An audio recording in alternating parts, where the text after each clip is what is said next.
friends. Welcome, my friends, my spiritual brothers, my spiritual sisters.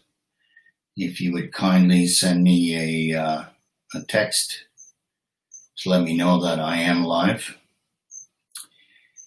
And my talk today is a continuation from my last talk, and that is entitled Recognizing God, the Divine Qualities, Part 2. On this beautiful Indian summer's day, a lovely day in September. So, as I mentioned last time, the divine qualities of Krishna are 64 in number. He possesses all of these qualities in full or infinite measure.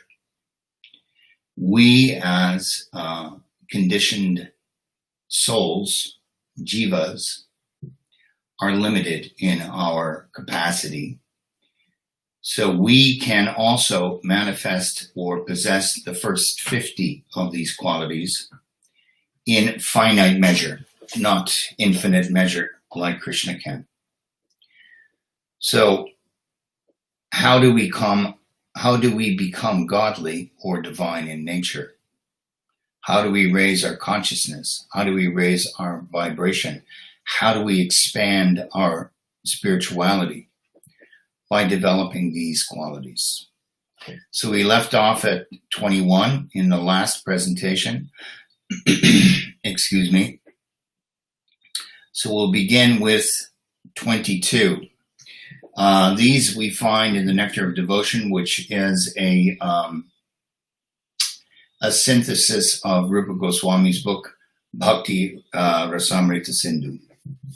So, number 22 is self-controlled and not falling victim to lust. Self-control is a fundamental basis of spirituality. Without self-control, we're riding the waves, my friends. So we need to learn to exhibit or manifest self-control. In order to do so, it begins with the tongue. What the tongue says, what the tongue speaks, how the tongue eats, or what the tongue eats. The tongue is, of all the five senses, Prabhupada has explained to us that the tongue is key. Beginning with the tongue, Atak Shri Krishna Namadi na Bhavid Grayam Indriyai Sevan Mukhe Jiva Dao Swayam Eva Spurat Yadaha.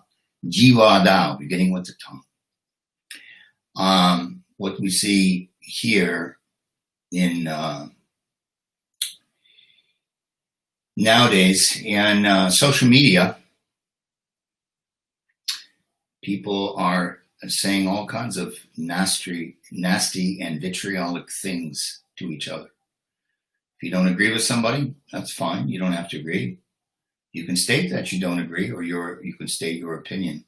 But why all this vitriol, this anger, and this attack, critical stuff? There's no need for that. So this is very important. How we speak to people, how we present to people, it's very important. What we eat is very important. We have a tendency, many of us, to eat too much or too much of a good thing. You know, when we eat the entire thing of ice cream instead of having a bowl, for example, when we get things that we really like, those kinds of things. So we have to learn to curb our lust and our desire. Prabhupada gives this example. He says the 16,000 wives of Krishna were so exquisitely beautiful that their smiling and shyness were able to captivate the minds of great demigods like Lord Shiva. But still, they could not even agitate the mind of Krishna in spite of their attractive feminine wiles, their behavior, their charms. Every one of the thousands of wives of Krishna was thinking that Krishna was captivated by her feminine beauty. But this was not the case. Krishna is therefore the supreme controller of the senses, known as Rishikesha, the master of the senses. So it's very difficult to resist, especially feminine beauty. It may also be difficult to resist masculine energy for women. They're less visual and more energetic in their appreciation of men. Pardon me if you don't agree, that's fine. Krishna had 16,000 wives. So can you imagine 16,000 beautiful women at the height of their beauty, their youth, and their energies? And he had a take it or leave it attitude. That is the attitude we need to develop, not only when it comes to the opposite sex, but when it comes to anything in life. We can take it or leave it. If we have it, okay, fine. If we don't, doesn't really matter. So we need to develop that kind of detachment and self-control. Number 23, becoming steadfast. Krishna was steadfast in his determination, in the fulfillment of his goals, his objectives, the things he was trying to achieve. We too must become steadfast. So what does that mean? That means working until the goal is achieved. We must become fixed and determined. Here in the material world, the material energy is very, very difficult to overcome. There are constant obstacles and difficulties that we face in trying to achieve almost anything. Just look at what it takes to get up in the morning and go to work. How many things do we have to overcome or deal with until we leave the house and get to work? Traffic, or people on the bus or the tram or whatever it might be. What about the weather? The cold. So all of these different things are conspiring against us. Probably the greatest conspirator against what we are trying to achieve is our own minds, my friends. Our own minds, who are sabotaging us at every turn or telling us we're not worthy, we're not good enough, we don't deserve it. Who do you think you are? How are you going to be able to do that? These are the things that we have to overcome. And we have to be steadfast in our purpose and resolved in order to achieve our objectives. This is true for all material objectives. Spiritual objectives are more difficult. Yes, they are. Because they're more intangible. They're more subtle. They're spiritual in nature. We can't touch them like we can material things. But by the same token, we have to have that kind of resolve and determination. Versus what? Versus procrastination. How many times do we say, yes, I'm going to do this today, or tomorrow I'm going to do this. This is what I intend to do, and nothing's going to stop me. And then tomorrow comes and, oh, well, maybe not today. I don't really feel like it, or I have to do this, I have to do that. I can do it next Thursday. Procrastination, not steadfast in purpose. We must become steadfast. Number 24, forbearance. Forbearance means to become tolerant, patient, and tolerating difficulties, even though they may be unbearable. What's a good example of that? Prabhupada. My guru, our founder, our acharya, who started the Krishna consciousness movement, came to America in 1965. He had a few rupees in his pocket, equating to about $7. He had some books, some devotee clothing, traditional clothes, and not much else. He had to overcome untold, numerous obstacles, especially in the first year. Living in the Bowery in New York, which is where the drunks and the drug addicts and the down and out people were living at the time. He came under, well, how shall I say? He was threatened by people who were high on LSD or various other drugs, who were having an LSD trip. There's many, many things he had to deal with.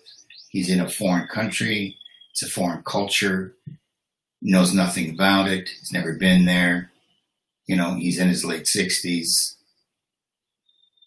So that's what he did. Tolerant, patient. The things he tolerated for us when we were all young in our 20s, that he tried to very patiently teach us and train us and bring us along, though most of us had little or no qualification. But he didn't give up. Due to his compassion, his mercy, and his forbearance, he continued. Now he's got millions of people that have become devotees of Krishna. Number 25, forgiving. We have to tolerate all kinds of harsh words and offenses from other people and still forgive. Again, I guess I'm back to social media. When you become ensnared by somebody who's attacking you on social media, and it makes you angry and vengeful, and then you start to fight back, and you say, I have every right to do it because this person said this and this and that, and most of that's not true, and I have every right to respond.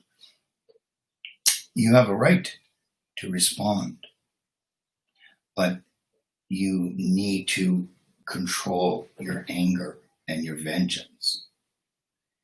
Why not lift the argument or the disagreement to another level where you can simply state what your opinion is or what your belief is without attacking the other person? That is forgiveness. Well, it's not exactly forgiveness. That's more like forbearance. But we don't have to attack. That's the point. There's no need to get involved in a verbal war that escalates as we go back and forth. No need for it. And plus, this is going to upset you anyway. So, the ability to tolerate all kinds of harsh words and offenses from another person and still forgive. Well, sometimes you can't forgive them right away, but maybe in time, okay? But you still need to let it go, your own self, and not hang on to it. If every time you think of that exchange in your mind, and your body goes like this, and you're shooting adrenaline through yourself, you've still been locked into it. You're hooked. You need to let it go. You need to come to a place of neutrality where it no longer has an effect on you. Over time, perhaps you'll be ready to forgive if that time comes.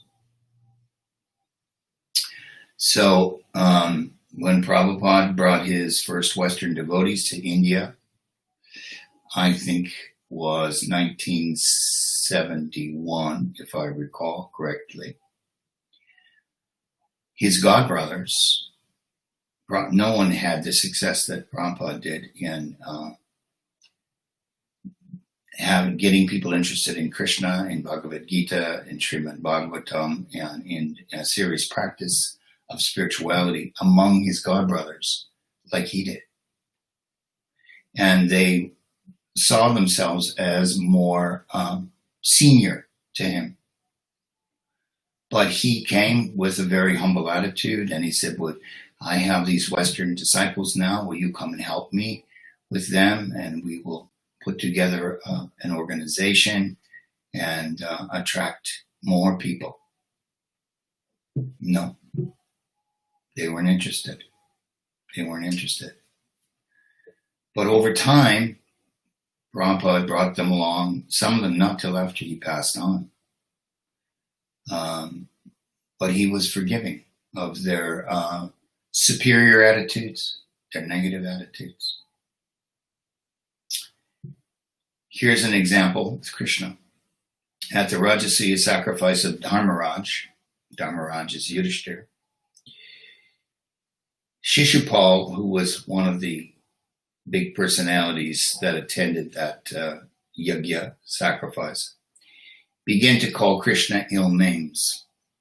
Krishna was there. Krishna didn't respond, but he remained silent.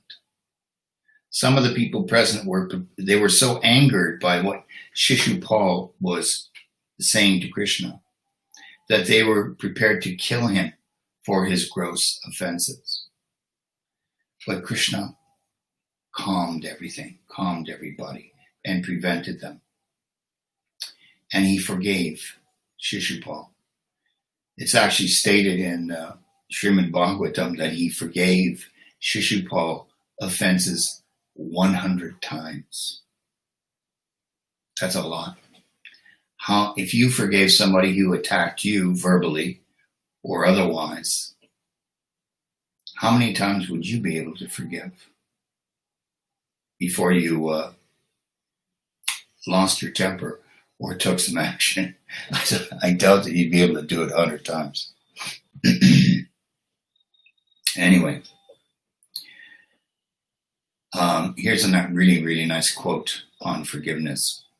Forgiveness unties the knot you feel in the heart toward another person. And the less knots in your heart, my friends, the more you will become free to love and to be loved. Knots tied in the heart. And the more you let go of the knots, the more your heart will open and expand, and you will become free to love and to be loved. Wonderful. Number 26, grave. Grave means serious, profound, momentous, not revealing your mind or plan of action. Serious person is grave. After Krishna had been offended by Brahma, the creator of all the diversity in the universe, created all the life, powerful, powerful demigod. What did he do? He stole the cowherd boys and the calves, Krishna's friends, the cowherd boys. Krishna was living in a agrarian setting, a Vaishya setting, with cowherd people who looked after cows as a child. This was his foster parents, Nanda and Yashoda. And his job was to take the calves to pasture every day along with the other boys into Vrindavan forests and pastures. And Brahma thought, who is this guy? I don't know who he is. I'm going to test him. So he steals, he kidnaps all these boys and the calves. I don't remember the number, how many there were. Enough. And he keeps them for an entire year. He hides them for an entire year. A year? Yeah. And Krishna then manifests duplicates, doppelgangers of each and every boy and each and every calf to make it look in the eyes of their parents, the neighborhood, the community, and everybody else, including Brahma, that nothing's happened. Everything's normal as usual. Krishna was taking, assuming the forms himself of the various boys and the calves. So finally, at the end of a year, when Brahma decided to return the boys and calves, he finally realized who Krishna was. He didn't realize that Krishna is the Supreme Personality of Godhead. This is an interesting point that I've thought about. When Bhumi Devi, the goddess of the earth, was in distress because of all the forces, the nefarious kings and warriors and negative forces that were present on her planet, and she wanted relief from all that, she approached Brahma, the creator. And Brahma and all the other demigods accompanying them went to the ocean of milk, Shvetadweep, and stood at that ocean. And out there in the middle on the island is a manifestation of Vishnu, Kshirodakshaya Vishnu. And Brahma meditated and contacted God in the heart, contacted Vishnu. And on behalf of the people, he importuned, of the demigods of Mother Earth, he importuned him to come and take birth, take a form on Earth, an avatar on Earth, so that he would relieve the burden of these negative personalities, dark forces, tyrannical forces, dictators. Sounds like now, doesn't it? Here it is again, but never mind for now. So Vishnu agreed to do that, and Indra was there too. But Vishnu did not tell them when he would come or what form he would take. This he didn't reveal, just said that he would come. So you see, actually, when Krishna appeared, Brahma and Indra, who both created offenses at Krishna's lotus feet, they didn't know he was God. They, not from the beginning. So this is Brahma finally finding out, oh, this is Amy. This is him who said he'd come. So Brahma prayed to Krishna to be excused. But in spite of offering such nice prayers to Krishna, which he did, you can read them in the Bhagavatam, Brahma could not understand whether Krishna was satisfied or dissatisfied. Why? Because Krishna was grave. He didn't reveal whether he was happy, sad, or otherwise. He just looked at him.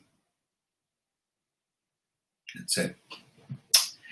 Now, what can we learn from Niti Shastra, which is the part of the Vedas that tells us how to behave, proper conduct, the best course of action in any given situation? The Vedas are full of wonderful verses to help us in this regard. So the Niti is conduct. And the Niti Shastra, it says, do not reveal your plans to others before you carry them out. Some, why? Well, most of us, oh, I got this great idea, let me tell you. And we start talking, we jabber away, and we say, I'm going to do this, I'm going to do that, right? Not a good idea. Why? Because it takes the wind out of your sails. It actually does more harm than good, depending on whom you're speaking to. So, this is why. Because some will be envious, some will silently wish you to fail, others will feel threatened by your plans. Oh yes, my friends. So what do? You don't reveal them. Never reveal your plans. Act first, and when something tangible has actually been achieved, then you can reveal it to others. You think people are not envious? Or they are. Some people in your own family are, believe me. Some people don't want to see you succeed. Some people think that if you succeed, it makes me look like a failure.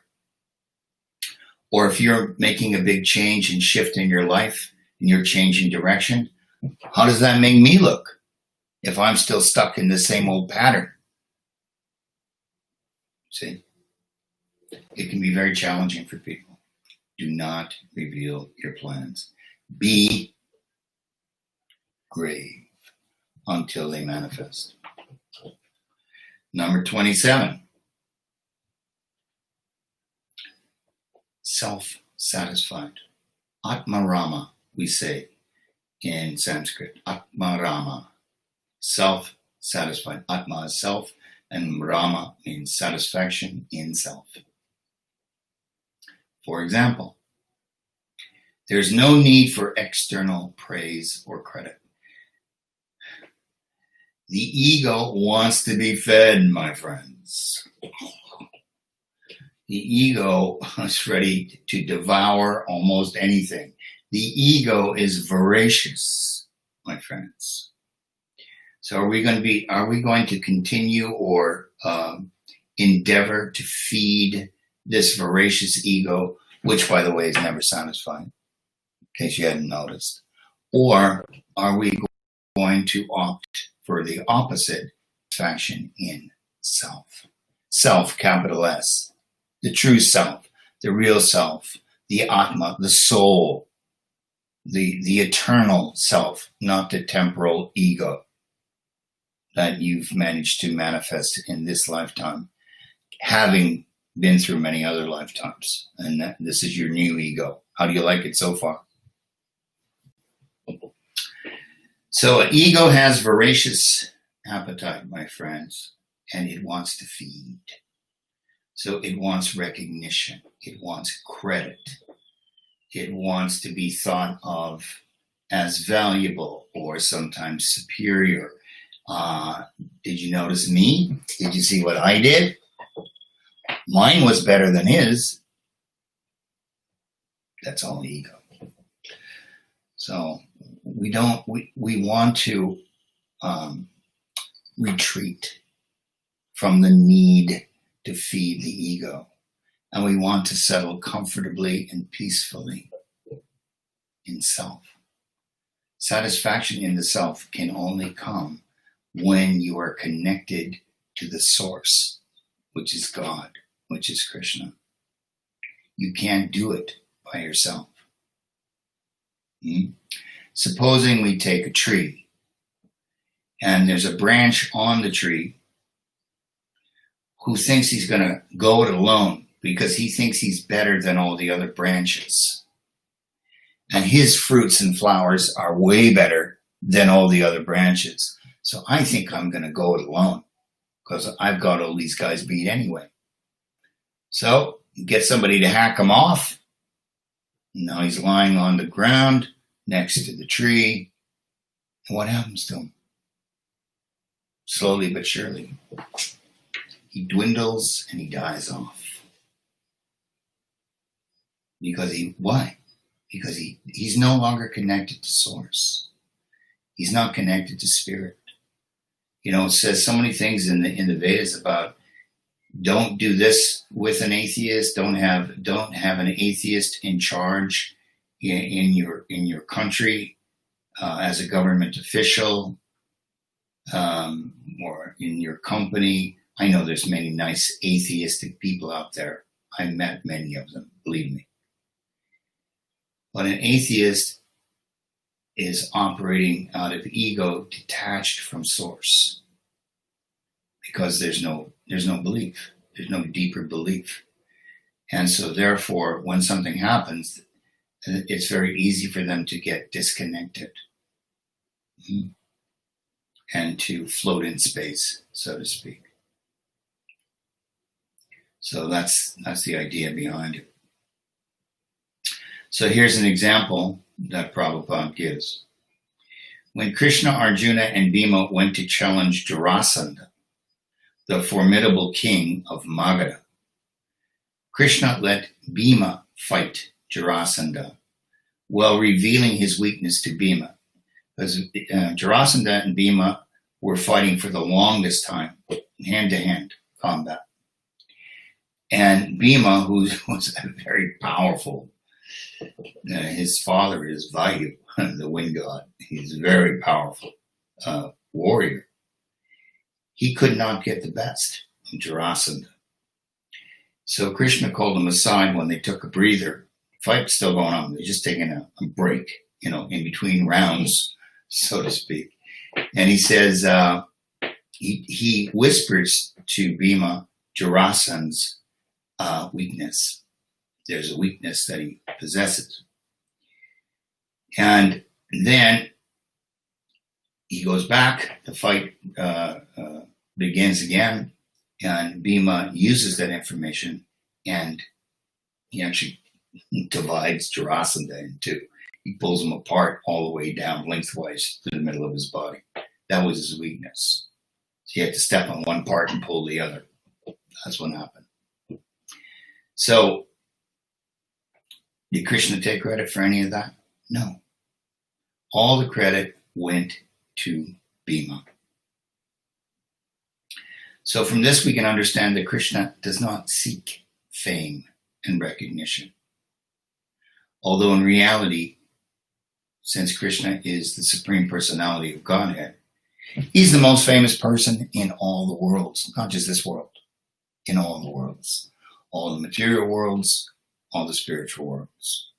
And as you know, in the material world, there's different divisions of planets, but one of the main divisions is 3. We have in the middle, earthly planets, at the bottom, hellish planets, and at the top, heavenly planets, where people want to go to enjoy themselves to the max. That's where you go. But none of which is the spiritual world. Spiritual world is transcendental and beyond those material planets. Number 28, possessing equilibrium. Equilibrium, balance.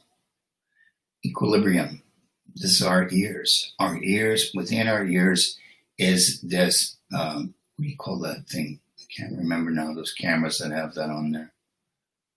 And they always align themselves to the horizon. What is that called again? Anyway, so in our ears, we have our sense of balance. And any of you who have lost that sense of balance for whatever reason, or vertigo, or from time to time, really seeing what it's like. If you can't align yourself to the horizon, what's up, what's down, and the sides, it gets pretty scary. So we need to remain stable, calm, equipoised. That also means imperturbable. That we can't be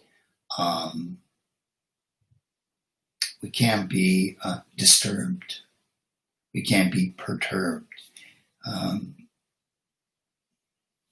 give you an example.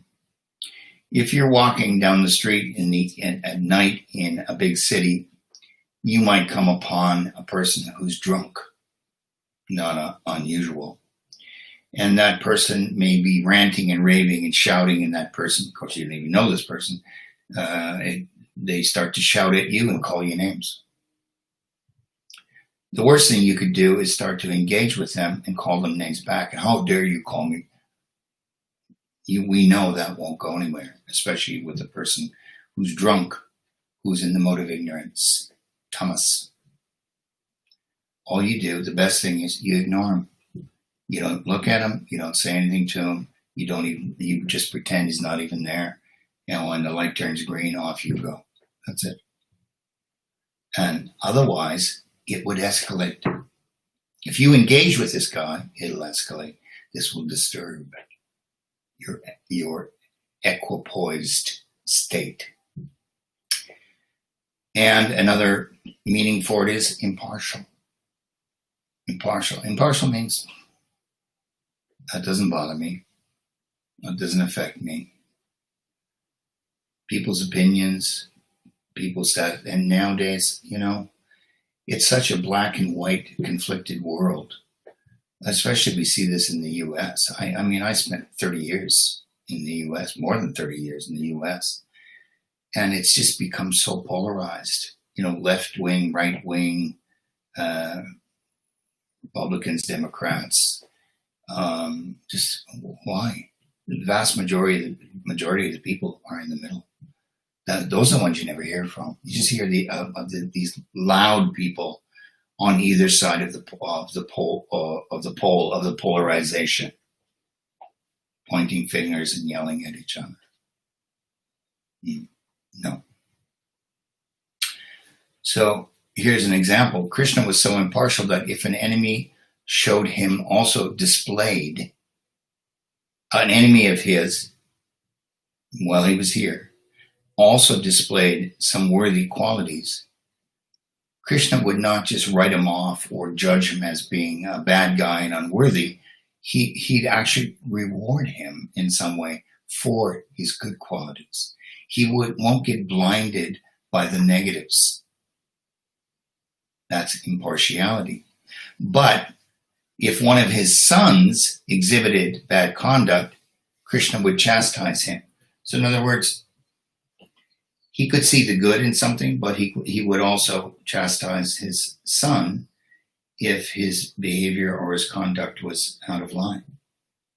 So he didn't show favoritism to his own and then neglect or attack others. In fact, Krishna was involved in a lot of struggles and battles and demons or demoniac forces, diabolical forces who were sent to kill him from the time he was a baby.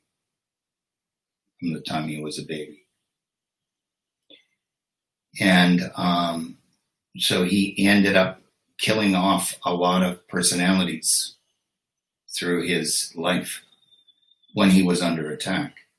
He wouldn't go and attack them, by the way.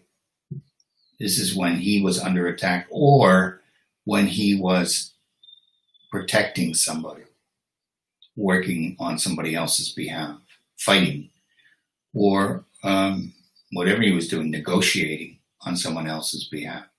Mm-hmm. So when Krishna did kill one of these demons or diabolical characters, what would happen? The soul would leave that person's body and it would immediately enter Krishna's body. And that soul would be given liberation. In other words, he'd be finished with the wheel of repeated birth and death, reincarnation, and he would be liberated from all his negative reactions, and he'd go back to the spiritual realm. That was the benefit of being killed off by Krishna, even for the so-called bad guys. Okay. Number 29. Magnanimous, which is generous, charitable, benevolent.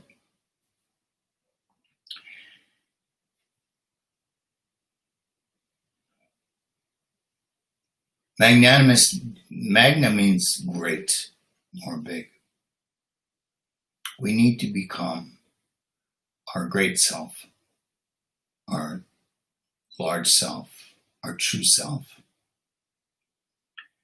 and not be influenced again by the paltry ego.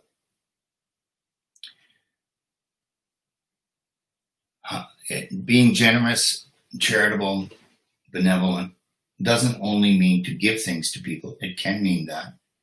If you want to give gifts, that's fine. If you want to help somebody, give them an opportunity, give them a job, give them food if they need food, give them money. Bhagavad Gita points out very clearly there's 3 levels at which you give charity. Charity in the mode of goodness, charity in the mode of passion, and charity in the mode of ignorance. So charity in the mode of goodness is what is recommended. You can check that out in the Bhagavad Gita. I think it's, chapter 14, if I remember. Not sure. Anyway, we can also be charitable, kind, and benevolent with words. Rather than discourage people, we can encourage people. If somebody has an idea and you have an understanding of what they're talking about, and your experience tells you that that idea, in and of itself may be a good idea, but it's not the best approach in order to realize that idea, in order to make it happen. So rather than raining on the person's parade and saying that's a terrible idea, we find the seed of what is beneficial in it and help them or encourage them on how to make it grow, how to make it expand, in which way will it actually work, because they're not taking the best approach, the right approach, or the most practical approach. That's also an example of generosity and benevolence. Encouraging people. Lift people up. Don't put them down. It's easy to criticize. The world is made up of people who criticize. It's not always easy to inspire, to motivate, to guide, to give people hope. Not false hope. Something that's tangible. Something that you could say that is meaningful and that you believe yourself. If you're just going to give them hollow compliments that you don't believe, they're empty. They're going to go, yeah, that didn't sound like he believes that. They'll see through it. So we can be benevolent and charitable in many ways. So when Krishna was here, he built his capital in Dwarka on the west coast, which is now the Arabian Sea. The city of Dwarka is still there. We visited there. It's a wonderful place. Wonderful people there are wonderful. Devotees of Krishna. Hear lots of people cheering outside. So even in Dwarka, which he built his capital, where he built his capital, here on earth, Krishna generously exhibited the abundance of the spiritual world. This is how he was generous. This is the example. Magnanimous. What is only found in the spiritual world, the following things are only found in the spiritual world, but he brought them to Dwarka, and all the citizens lived with these things that you will not experience on this plane, on this planet. Chintamani. Chintamani is stones, touchstones, which look like gems. They look like, usually look like gems, but they might be in the sand. They might be all over the place. Chintamani, in fact, you can see it in this painting. Well, you probably can't see it here, but you can see it at the foot of Radha and Krishna. Now, my friend Vishnu Das has painted this with the different stones. Touchstone is something that can turn whatever you want into something. So the example they give is touchstone can turn iron into gold. So if you need some gold, you need some wealth, a touchstone will transform things magically. The second one was the Survey cows. Cows give milk, but it's all according to a certain schedule. There's a certain amount available, etc., etc. But a Survey cow gives unlimited milk whenever you want it.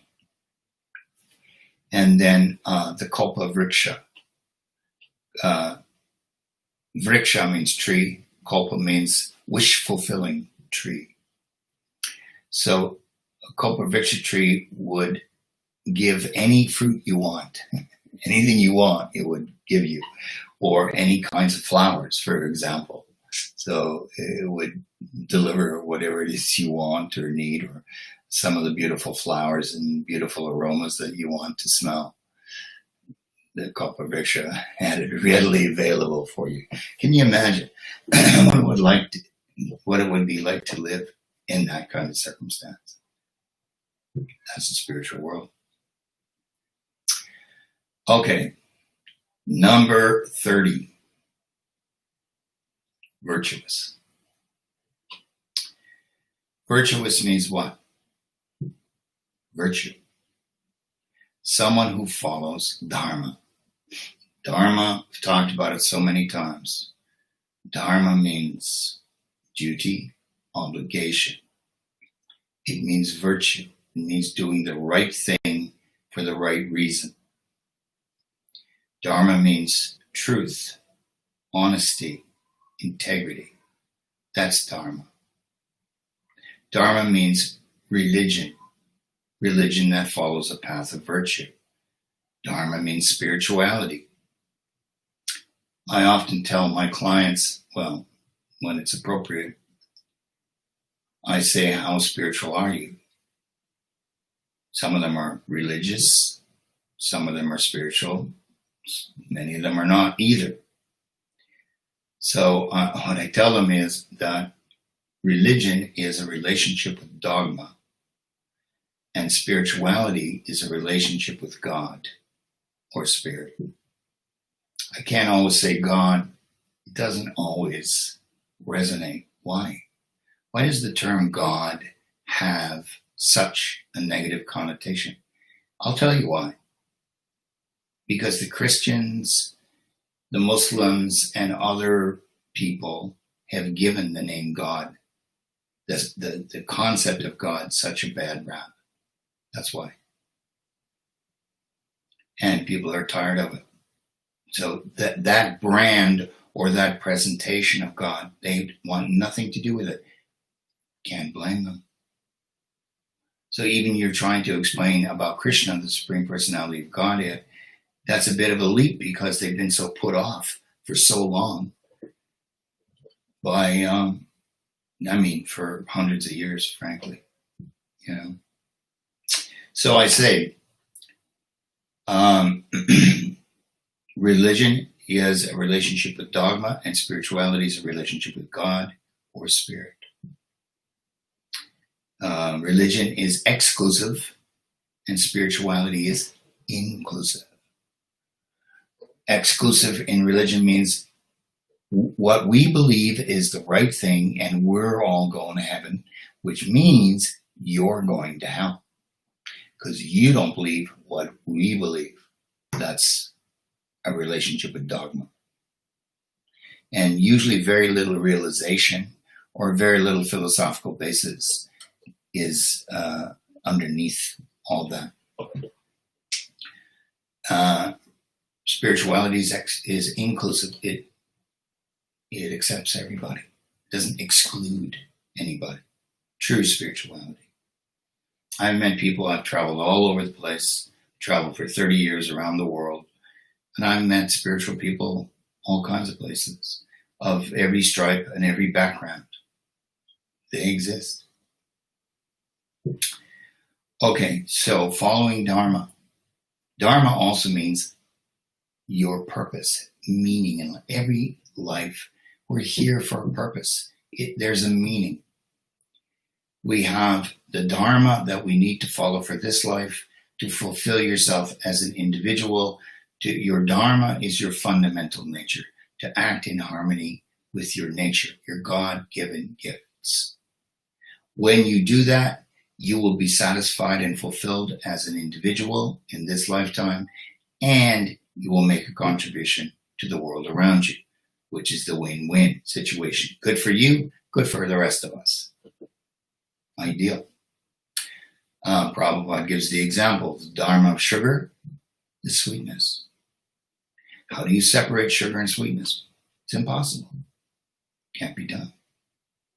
So what are the qualities about you that you possess that cannot be separated from you? That is your Dharma. in this lifetime, my friends. There's a higher Dharma. There's a Sanatan Dharma, an eternal Dharma, and that is to serve. We're all here to serve. Wait, I want to be the king. I don't want to be a servant. We're all here to serve. The king is the number one servant in the country. True king is. So we're all here to serve. We serve our customers, our clients. We serve our family members, our love, our children. We're always serving. That's how the world works. No problem. But ultimately, we need to learn to serve God, to serve Krishna. That's what bhakti yoga is all about. It's the yoga of love and devotion, where we serve God. In what? In what aspect of life? Every aspect. That's where, when you go to the spiritual world, that's what goes on there.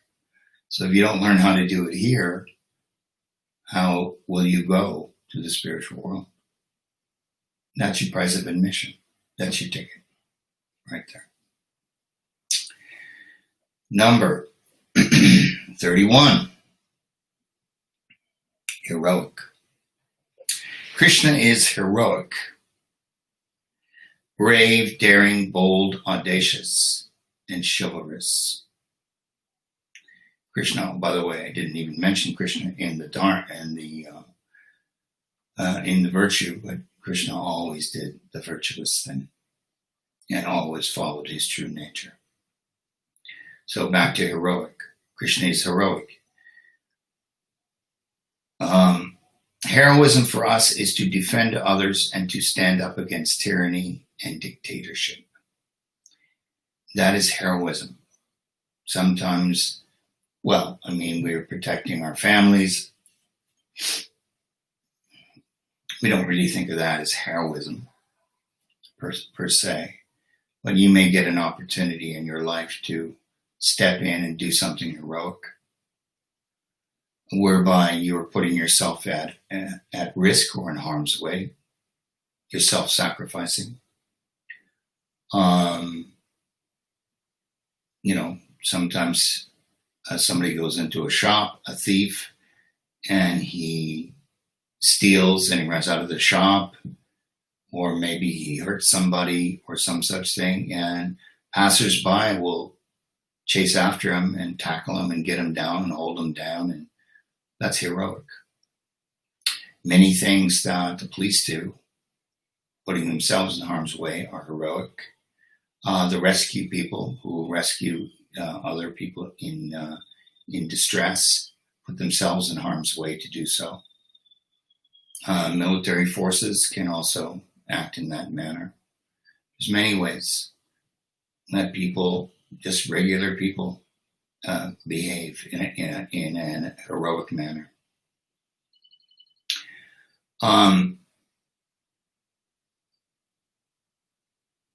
A person who is very enthusiastic in military activities and expert in releasing different kinds of weapons, according to the Bhagavatam, is called heroic. When Jarasandha, we're back to our friend Jarasandha, this is prior to the fight with Bhima. When Jarasandha and 13 divisions of soldiers attacked Krishna's army, 13 divisions, they were unable to hurt even one soldier on Krishna's side. They were unable to injure even one soldier, what to speak of kill any of them. How was this possible? This was due to Krishna's expert military training and heroism. This event is unique in the history of military conflict.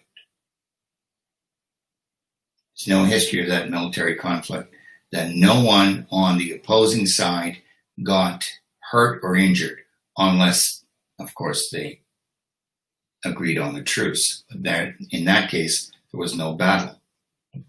But let me tell you this. Some of you know this, many of you don't. He had 13 divisions. So according to the Vedas, what is a division in an army? A division back in those days, 5,000 years ago, consisted of 21,870 elephants. Elephants with a mahut, driver on the back, and also somebody who's shooting arrows or whatever they're doing. So these are armed. 21,870 elephants, 21,870 chariots. Each chariot had a driver, and it had a warrior, usually an archer, a bowsman. With other, he could hit spears, and he could have different weapons, but they all had a driver. So the guy that was in the back, riding in the chariot, was fully focused on the battle. Then next one is there's 4 components. 65,610 cavalry. Well, you know what cavalry are. Men on horseback, warriors. And the last one was 109,350 foot soldiers, men on foot. So these are the 4 components of an Akshauhini. So what does that total? That totals almost 200,000 combatants. Can you imagine? 200,000 combatants in one division.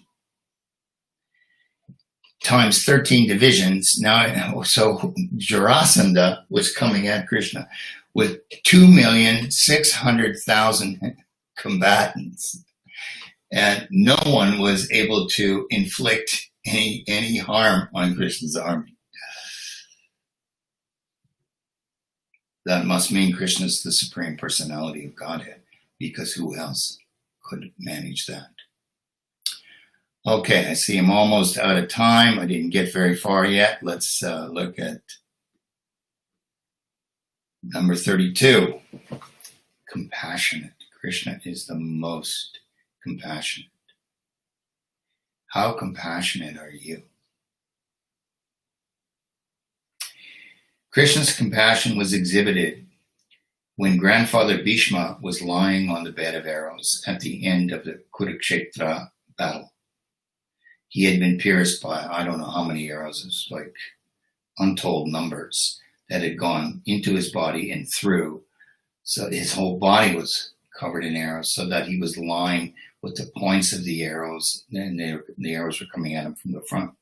So the points of the arrows were sticking out the back, and he was lying down on this bed of arrows with the points in the ground. He was alive because Bhishma was an accomplished yogi in his own right. So he could decide when his soul would leave his body. That was his choice. He had that ability.